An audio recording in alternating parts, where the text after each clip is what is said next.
ഈ വീഡിയോയിൽ മൂകാംബിക ദേവി ക്ഷേത്രത്തിലേക്ക് പോയ യാത്രാവിശേഷങ്ങളാണ് കേട്ടോ.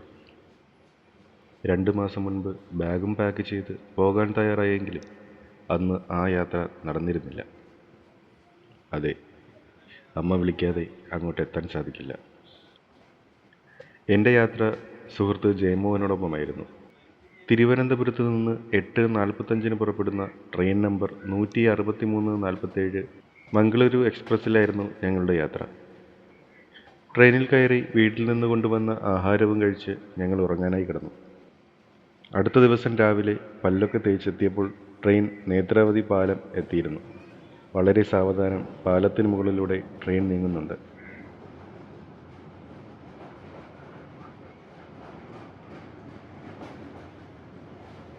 ഇനി കുറച്ച് സമയം കൂടി കഴിഞ്ഞാൽ മംഗളൂരു സെൻട്രലിലെത്തും.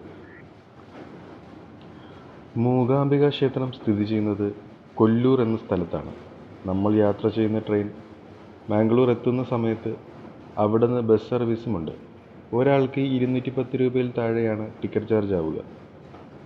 ഞാൻ കൂടുതലും ട്രെയിൻ യാത്ര ഇഷ്ടപ്പെട്ടിരുന്നത് കൊണ്ട് തന്നെ 2:20 പുറപ്പെടുന്ന ട്രെയിൻ നമ്പർ 12620 മത്സ്യഗന്ധ എക്സ്പ്രസ്സിലാണ് ബൈന്ദൂർ മൂകാംബിക റോഡ് റെയിൽവേ സ്റ്റേഷനിൽ ഇറങ്ങിയത്. ബൈന്ദൂർ മൂകാംബിക റോഡ് റെയിൽവേ സ്റ്റേഷനാണ് മൂകാംബിക ക്ഷേത്രത്തിനടുത്ത് സ്ഥിതി ചെയ്യുന്ന റെയിൽവേ സ്റ്റേഷൻ. അവിടെ നിന്ന് അല്പദൂരം ഹൈവേയിലേക്ക് നടന്നാൽ കൊല്ലൂർ മൂകാംബിക ദേവി ക്ഷേത്രത്തിലേക്ക് പോകാനുള്ള ബസ് സർവീസുകൾ നമുക്ക് ലഭ്യമാണ്. കൂടാതെ ഷെയർ ടാക്സിയും മറ്റു വാഹന സൗകര്യങ്ങളും ബൈന്ദൂർ നിന്ന് നമുക്ക് ലഭ്യമാണ്.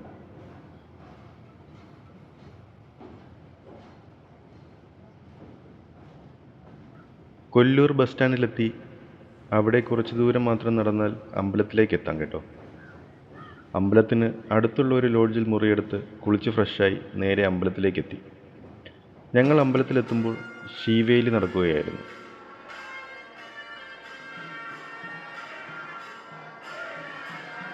കിഴക്കേ നടയിൽ നിന്ന് അമ്പലത്തിനുള്ളിലേക്ക് പ്രവേശിക്കുമ്പോൾ ദേവി ഞങ്ങളെ കാത്തു നിൽക്കും പോലെയാണ് തോന്നിയത്. അല്പസമയം ക്യൂ നിന്ന് ദേവിയെ തൊഴുത് നേരെ അന്നദാന മണ്ഡപത്തിലേക്ക് പോയി അന്നദാന പ്രസാദവും കഴിച്ച് മുറിയിൽ പോയി നന്നായി വിശ്രമിച്ചു.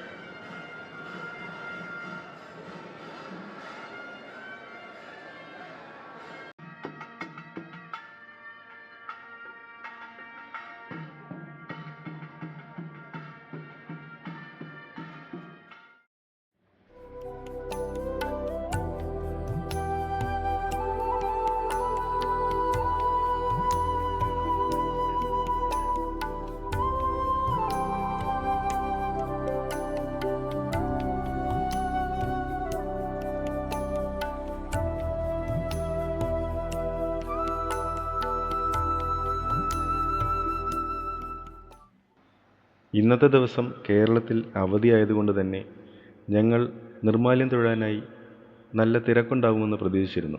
അതുകൊണ്ട് തന്നെ രാവിലെ 4 മണിക്ക് തന്നെ കുളിച്ച് റെഡിയായി ഞങ്ങൾ അമ്പലത്തിലേക്ക് നടന്നു.